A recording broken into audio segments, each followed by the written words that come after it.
Pag sarili mong gawa, naku ang sarap at nakakatuwa. Nagagawa mo lahat kung anong style ng gusto mo. Lalo-lalo na sa yung pagkain na inahanda mo sa pamilya. Ngayon naman ay gagawa tayo ng masarap na banana turon. So, syempre kailangan natin ng saba banana. Ayan, pre-cook na po to yung nabili natin sa Asian market. So, hatiin lang natin sa apat, lengthwise. Syempre, para mas masarap ay kailangan din natin ng ripe jackfruit at vanilla essence. Para mas lalong nakakatakam, ayan, nilagyan ko pa ng vanilla and then coat with brown sugar.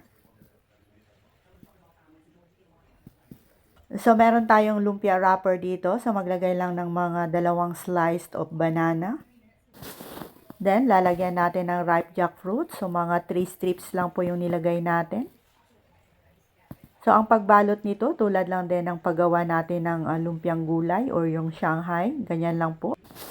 Ulitin lang natin gawin to hanggat sa maubos yung na-slice nating saging o yung saba banana. At pagkatapos ay nagpainit na tayo ng cooking oil dito. And then lalagyan natin ng 1/3 cup of brown sugar.